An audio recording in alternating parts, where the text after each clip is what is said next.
नमस्कार दोस्तों, कंसेप्ट गुरु academy YouTube channel पे आप सभी का बहुत बहुत स्वागत। कैसे हैं? आई होप कि आप सभी अच्छे होंगे और बहुत बढ़िया से पढ़ाई लिखाई कर रहे होंगे। यहाँ देखिए, आज हम एक बार फिर से आप सभी के सामने आ चुके हैं। अभी हम क्या चला रहे हैं यहाँ पे, ज्योमेट्री टॉपिक चल रहा है। और आपको बता दें, क्लास 6 से लेकर क्लास 10वीं तक का ज्योमेट्री हम एक साथ कराने वाले हैं। और पहले कंसेप्ट पढ़ाए हैं और कंसेप्ट के हिसाब से जो जिस लेवल का क्वेश्चन आएगा हम क्लास वाइज उठाते चलेंगे। तो अभी जो है हम 9 तक पढ़ चुके हैं, क्लास 6 से क्लास 9 तक पहुंच चुके हैं। और यहाँ तक आपको दिख जाएगा कि क्वेश्चन जो हम पढ़ाए हैं ऊपर कंसेप्ट, उससे ही पूरा क्वेश्चन सॉल्व हो जाएगा। तो अगर आप ऊपर का लेक्चर नहीं देखे हैं, 3-4 लेक्चर जो भी गया है, तो पहले उसको देख लीजिए, तब इसको देखिएगा तो ज़्यादा बेनिफिट करेगा। समझ गए? अब ये क्वेश्चन देखिए यहाँ पे है, तो ये 5 का जी है और 5 का जी से पहले सारी क्वेश्चन हमने इसका सोल्यूशन दे दिया है। समझ गए? अब यहाँ देखिए, यहाँ पे आपको y का मान पूछना है। क्या पूछ रहा है जी? y का मान निकालना है। तो एक बात समझिए, देखिए हम बताए थे कल, क्या बताए थे, देखिए अगर एक यहाँ पे देखिए, अगर 2 रह गया है ना जी, और इधर से भी 2 रह गया, तो हम क्या बताए थे कि देखिए सर, यहाँ पे एगो एंगल बनेगा, यहाँ पे एगो एंगल बनेगा। तो ये दोनों जो एंगल बन रहा है, इसका यहाँ जो एंगल बन रहा है इसका सिर इधर है, और यहाँ पे जो एंगल बन रहा है उसका सिर उधर है। यानी कि यहाँ पे जो दोनों एंगल बन रहा है उसका सिर क्या उल्टा है। तो सिर उल्टा वाला का नाम क्या बोलते हैं? तो आपको बताए थे, इसका नाम बोलते हैं शीर्षाभिमुख कोण। क्या बोलते हैं? इसको बोलते हैं जी शीर्षाभिमुख कोण। क्या बोलते हैं? शीर्षाभिमुख कोण बोलते हैं, आपको बता दें। और इसको एक और नाम से जानते हैं, सम्मुख। क्या जी? सम्मुख कोण। तो आप एक बात समझ लीजिए, या तो शीर्षाभिमुख कोण बोलेगा या तो सम्मुख कोण बोलेगा। दोनों क्या होता है? इक्वल होता है ना जी। इसे बोलते हैं अंग्रेजी में वर्टिकल अपोजिट एंगल, है ना जी। अब यहाँ देखिए जी, अगर ये x होगा तो ये भी x होगा, और इधर इन द सेम वे अगर ऊपर y होगा तो इधर, अगर ऊपर y होगा तो इधर भी क्या बनेगा जी? y बनेगा, बिकॉज ये भी क्या बन रहा है? शीर्षाभिमुख कोण। समझ गए? कोई दिक्कत? तो यहाँ पे वही सेम कंडीशन है। देखो कि सर, अगर मान लीजिए यहाँ पे ये कोण बोलेंगे, एक तो ये वाला कोण जी, एक तो ये वाला, है ना। यहाँ पे जो एंगल बन रहा है, तो सेम अगर इधर सिर जो उल्टा है इसका, इधर वाला का ये वाला, ये पूरा, यानी कि ये पूरा। तो अगर इधर 130 बन रहा तो ये पूरा 130 बनेगा शीर्षाभिमुख कोण से, है ना जी। अब इस पे बांट दिया है, 25 भी लिख दिया, y भी लिख दिया है। तो अगर ये एंगल 130 डिग्री है तो ये भी इन दोनों का सम भी कितना होगा? 130 होगा। तो ये 25 है और ये कितना है जी? y है ना। तो एक बार देखो कि सर बोलेंगे 25 और प्लस y, इन दोनों का मान 130 होगा। और कैसे ये इक्वल हुआ? तो बोलेंगे सर वर्टिकली अपोजिट एंगल से, ये बोलेंगे शीर्षाभिमुख कोण से बराबर होगा, है ना जी। ये शीर्षाभिमुख कोण से क्या होगा? शीर्षाभिमुख कोण से इक्वल होगा। अब यहाँ देखो, बोलेंगे सर y का मान निकालना है, तो y इक्वल टू 130, इस 25 को उधर ले जाएंगे तो हो जाएगा माइनस, तो y इक्वल टू 105 डिग्री, जो पूछ रहा था। इजी क्वेश्चन था, है ना जी। तो ये 5 का जी इजी क्वेश्चन था, y का मान निकालना था और आसानी से हम निकाल दिए। कोई दिक्कत? तो ई वाले क्वेश्चन में आपको किसी तरह की समस्या नहीं हुआ होगा, है ना। हो गया? आपको ध्यान क्या रखना है, देखिए एक स्ट्रेट लाइन है, एक स्ट्रेट यानी कि एक सीधी रेखा पे जितना भी एंगल बन जाएगा, अगर मान लीजिए ये x है, ये y है और ये z है, तो बोलेंगे सर, क्या बोलेंगे? x plus y plus z equal to 180 degree. ये भी ध्यान रखिएगा, है ना जी। और यहाँ पे जो एंगल बनता है वर्टिकली अपोजिट एंगल भी क्या होता है जी? इक्वल होता है। समझ गए? कोई दिक्कत? हालांकि क्वेश्चन आएगा, जिस हिसाब से क्वेश्चन आएगा, तो साथ में हम कंसेप्ट भी बताएंगे और यहाँ पे क्वेश्चन भी सॉल्व करवाएंगे। समझ गए? चलिए देखो, अब यहाँ पे क्वेश्चन में कितना है जी? 5 का h। ये देखिए, ये बोला दिए गए चित्र में BOE 90 है। बोले कौन सा BOE? देखो ये BOE यानी कि इसकी बात है, कितना है जी? 90 डिग्री। समझ में आ गया? कोई दिक्कत? ये समझे कि सर BO है ना, E यानी कि B से O पे आएंगे, O से E पे जाएंगे, कितना है जी? 90 है। चलिए कोई दिक्कत नहीं है। तथा AB और CD सरल रेखा है। अच्छा, AB और CD क्या है जी? AB और CD क्या है जी? सरल रेखा है। कोई दिक्कत नहीं। यदि Z बराबर 3x, यहाँ से एक पॉइंट वाली बात है, Z कितना है जी? 3x है। तो सर इस Z को हम क्या लिख सकते हैं? यहाँ पे इस Z के जगह पे हम 3x लिख, कितना लिख सकते? 3x। चलिए ये 3x, ठीक। और यहाँ पे एगो x अगर छोटा माने तो यहाँ भी छोटा मान लीजिए, हालांकि बड़ा तो यहाँ बड़ा लिखना चाहिए, कोई दिक्कत नहीं है। अब बोलेंगे देखो ये Z का मान कितना है? 3x है।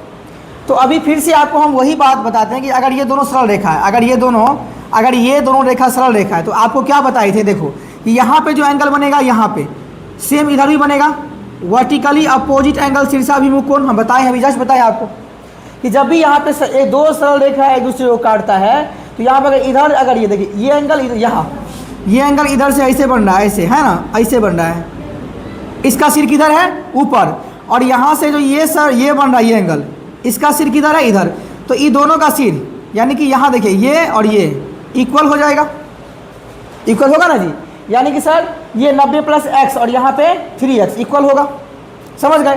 तो अगर सर नीचे में 3x है तो ऊपर ही पूरा का पूरा 3x होगा, लेकिन इतना का मान तो x पहले से दिया है तो इतना का मान कितना हो जाएगा 2x, कितना हो जाएगा जी 2x, है ना जी, क्योंकि सर यहाँ पे जो बनेगा शीर्षाभिमुख कोण ये एंगल ये पूरा के इक्वल होगा, इसमें x भी आएगा 90 भी आएगा, तो ये z का मान 3x दिया हुआ है तो इधर भी 3x होगा सर, एक x पहले से मौजूद है सर तो 2x हो जाएगा, और यही 2x का मान 90 है तो बोलेंगे सर 2x का मान कितना है 90 डिग्री, तो x इक्वल टू 90/2, यहाँ पे बोलेंगे सर 45 डिग्री है, आंसर हो गया इसका। ये वर्टिकली अपोजिट एंगल से सॉल्व हो गया, कितना डिग्री हो गया 45 डिग्री। अगर हमसे अगर मान लीजिए y का मान भी पूछ लिया तो कोई दिक्कत नहीं, निकाल लेंगे। चलो सर ये कितना है 90 और x का मान कितना निकाल लिए जी 45 निकाल लिए। अब एक स्ट्रेट लाइन पे एक सीधी रेखा में कितना बनता है बताओ 180 बनेगा ना जी, तो बोलेंगे सर ये कितना है 90, ये कितना निकल गया 45, और y को y मान लीजिए और इन तीनों को जोड़ेंगे तो कितना होना चाहिए 180, तो यहाँ पे y का भी मान निकाल सकते हैं, हालांकि y का मान पूछा नहीं है, लेकिन आप तो निकाल सकते हैं y का मान, लेकिन पूछा नहीं है, कोई दिक्कत नहीं। सर इनको जोड़िए 5 का 5 135 डिग्री, कितना आ गया जी 135 डिग्री प्लस में y इक्वल टू 180। अब यहाँ देखिए जी कितना है जी 135 डिग्री और ये क्या है जी y बराबर 180 हो गया, तो y का मान कितना होगा जी 180 डिग्री में से आप 135 घटा लो, इसका आंसर आ जाएगा। y का मान भी निकाल सकते हैं, हालांकि क्वेश्चन में x का मान पूछ रहा था तो उतना हाथ पाँव नहीं मारना है ना जी, समझ गए, बहुत ईजी क्वेश्चन था। तो इसीलिए आपको बोलते हैं कि अगर आपका वो कंसेप्ट, अगर आपको ज्योमेट्री का A to Z concept clear है तो क्वेश्चन कुछ नहीं है ना जी, बन ही जाएगा। तो आप लोग कंसेप्ट सीखने पे जोड़ दो, है ना, क्वेश्चन के पीछे मत भागो। क्वेश्चन का सॉल्यूशन देख लेते हैं तो फिर समझ में नहीं आएगा, पहले कंसेप्ट क्लियर करिए इसके बाद क्वेश्चन के पीछे भागिएगा, समझ गए। तो कोई दिक्कत नहीं, यहाँ पे वर्टिकली अपोजिट एंगल लगा दिए और आ गया। चलिए अब चलते हैं नेक्स्ट क्वेश्चन पे। अब यहाँ पे देखिए जी क्वेश्चन है, देखो क्वेश्चन नंबर 6 है, दिए गए चित्र में बताएं कि a के किस मान के लिए BOA एक सरल रेखा होगी। यानी कि बाबू यहाँ पे BOA, यानी कि यहाँ पे इसको अगर ऐसे करना है BOA एक सरल रेखा बनाना है, तो सरल रेखा पे अगर आपको मान लीजिए ऐसा बनाएंगे 2a + 20 और इधर बनाएंगे 3a, तो इसका मान इन दोनों का मान कितना होना चाहिए जी, इन दोनों का सम 180 होगा, बिकॉज एक स्ट्रेट लाइन पे एक सरल रेखा पे कितना बनता है 180 बनता है। तो बोलेंगे सर अगर ऐसे सीधा रेखा करना है इसको तो इन दोनों को जोड़ के 180 होना चाहिए, तो कोई दिक्कत नहीं। देखो यहाँ पे 2a है, आप प्लस में कितना है जी 20 डिग्री है, ओके, और यहाँ पे कितना है बोलेंगे सर 3a है, इक्वल टू कितना 180 डिग्री हो जाएगा। ये 3a और 2a कितना हो जाएगा जी 5a, 5a + 20 degree equal to 180 degree हो जाएगा, है ना। तो 5a इक्वल टू सर 180 है, इसको उधर भेज दो तो इधर प्लस है उधर क्या होगा माइनस होगा, 5a इक्वल टू कितना होगा जी 160 डिग्री होगा। a का मान 160 बट्टा में 5 कर दो, 5 से कट जाएगा, है ना जी, 5 दूनी 5 या 15 और 5 दूनी 10, तो यहाँ पे a का मान 32 डिग्री होगा। तो a का मान 32 डिग्री के लिए जो है ना जी, ये जो हो जाएगा एक सीधी रेखा, समझ गए, कोई दिक्कत। तो यहाँ पे सर a का मान कितना आ जाएगा 32 डिग्री यानी 32 डिग्री, समझ गए। इजी क्वेश्चन था, लॉलीपॉप क्वेश्चन था, कोई दिक्कत नहीं है। देखिए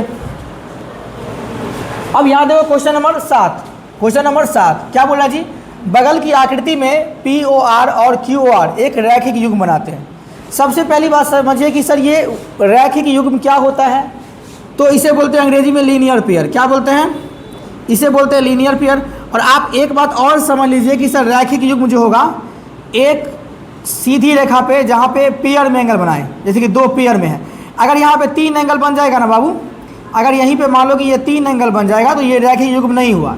युग्म मतलब जोड़ा होना चाहिए, पेयर का मतलब जोड़ा होना चाहिए, समझ गए जी, कोई दिक्कत। अच्छा कोई दिक्कत नहीं, एक सीधी रेखा पे चाहे युग्म कितना भी जोड़ा बना ले, लेकिन मान तो 180 ना होगा जी। तो पहली बात ये जो फिगर दिया हुआ है एक रेखीय युग्म है और ये एक सीधी रेखा है ना जी। तो एक सीधी रेखा में बोलेंगे सर a प्लस बी का मान कितना होगा हमारे हिसाब से 180 डिग्री होगा। तो एगो तो यहाँ पे दिया हुआ है a प्लस बी कितना 180 है, एक तो यहाँ पे सर फिगर से हमको निकाल लिए, कोई दिक्कत नहीं। और क्वेश्चन नंबर ए में सर एक स्टेटमेंट और दिया हुआ है, क्या दिया है कि a माइनस बी का जो मान है, a माइनस बी का जो मान है वो क्या दिया है जी, समकोण का 1/3 भाग है। अच्छा समकोण कितना डिग्री का होता है बताओ, समकोण 90 का होता है।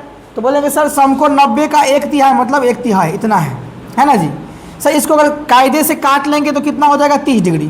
तो बोलेंगे सर a माइनस बी कितना दिया है 30 डिग्री। अब यहाँ से सर a का भी मान निकल जाएगा और b का भी मान निकल जाएगा। बोलेंगे कैसे, देखो इसको जोड़ दो तो ये से b से b कट जाएगा, तो a को जोड़ेंगे कितना होगा 2a इक्वल टू 180 30 कितना होगा 210 डिग्री, है ना जी। तो बोलेंगे सर 2a का मान कितना है जी 210 डिग्री। तो एगो a का मान कितना होगा बताओ, 210 बटा में 2 कर लो तो 105 डिग्री, है ना जी। अब यही a प्लस बी पहला समीकरण में क्या कर लो पुट कर दो। बोलेंगे sir a plus b equal to कितना 180 डिग्री है, इसमें से a का मान कितना निकालें हम 105 डिग्री, प्लस में b इक्वल टू 180 डिग्री। तो b का मान कितना होगा सर 180 में से घटा देंगे क्योंकि इधर प्लस है तो उधर जाएगा तो हो जाएगा माइनस। तो b का मान कितना होगा जी बताओ 75 डिग्री। तो यहाँ पे निकल गया, है ना जी। a और b का मान पूछ रहा था, तो a कितना है जी 105 डिग्री और b कितना है जी 75 डिग्री। तो क्वेश्चन इजी था, है 7a का जो पूरा का पूरा क्वेश्चन है एक ही कंसेप्ट पे बेस है कि एक सीधी रेखा पे कितना बनेगा 180, एक सीधी रेखा पे कितना बनेगा 180, और एक बताए थे आपको शीर्षाभिमुख कोण बराबर होता है ना जी। इसी पे ज़्यादातर क्वेश्चन सॉल्व हो जाएगा। तो यहाँ पे सिर्फ 2 ही कंसेप्ट से ये पूरा का पूरा जो यहाँ पे 7a का चैप्टर है वो ख़त्म हो रहा है, समझ गए। और ये आपको देखिए एगो स्टेटमेंट तो यहाँ फिगर से मिल गया और एगो यहाँ पे दिया हुआ है कि a माइनस बी जो है समकोण का 1/3 है। तो हम निकालिए यहाँ पे सर a प्लस बी का मान निकल गया, यानी कि यहाँ पे a और b का मान आराम से निकल गया, समझ गए। चलिए आगे चलते हैं। और चलिए अब ये क्वेश्चन देखिए जी, यहाँ पे क्या है कि बगल की वही सेम क्वेश्चन है। यहाँ पे b में देखो क्या है कि a माइनस बी का मान दिया 80, a हमने सॉल्व कर लिया जी। अब यहाँ पे b है, अच्छा b में बोल रहा है कि a माइनस बी का मान 80 है ना जी। तो चलिए ये भी देखते हैं, सॉल्व करते हैं, कोई दिक्कत नहीं है। चलो यहाँ पे एगो स्टेटमेंट तो क्या है सर a प्लस बी का मान 180 होगा, स्ट्रेट लाइन पे है, एगो तो इधर से हो गया। और यहाँ पे दिया कि a माइनस बी कितना है जी, कितना है, बोलेंगे सर 80 डिग्री है, ये दूसरा हो गया। तो सर b से b तो यहाँ पे कट जाएगा तो कितना होगा 2a इक्वल टू कितना होगा जी 260 होगा, है ना। तो a का मान कितना हो जाएगा जी 260 बटा में 2 कर लीजिए, कितना होगा 130 डिग्री, इसको काटेंगे तो हो जाएगा। अब इसमें a का मान पुट कर लो बाबू, है ना। यहाँ देखो बोलेंगे सर a प्लस बी का मान कितना दिया है 180 डिग्री दिया है ना जी। अब a का मान कितना निकाल लिया आप 130 degree plus b equal to 180 हो गया। तो b का मान कितना होगा सर 180, इधर प्लस है उधर जाएगा तो माइनस। तो b का मान बोलेंगे सर 50 डिग्री आंसर हो गया। बताओ इसमें कोई दिक्कत, इसमें कोई दिक्कत। यहाँ पे a का मान 130 होगा और y का मान 50 होगा, यानी कि यहाँ पे पूछ क्या रहा था a और b का मान, तो दोनों आंसर हो जाएगा, है ना जी। a का मान 130 और b का मान 50, कोई दिक्कत। तो ये भी इजी क्वेश्चन था। चलिए अब चलते हैं, हम आज ही क्लास को यहीं पे समाप्त करते हैं, बीच में लाइट कट गई थी, है ना। अब आगे का जो भी क्वेश्चन बच गया है एक लेक्चर और हम अपलोड करेंगे, ये 7 का ये पूरा का पूरा खत्म हो जाएगा। फिर मिलते हैं नेक्स्ट वीडियो में। अगर आपको ये लेक्चर अच्छा लगा तो लाइक कर दीजिए और चैनल पर नए हैं तो बिल्कुल सब्सक्राइब कर लीजिए, ताकि इस तरह का लेक्चर आगे आता ही रहेगा। तो बाय बाय दोस्तों एंड टेक केयर, अपना ख्याल रखिए और मस्ती से पढ़ते रहिए।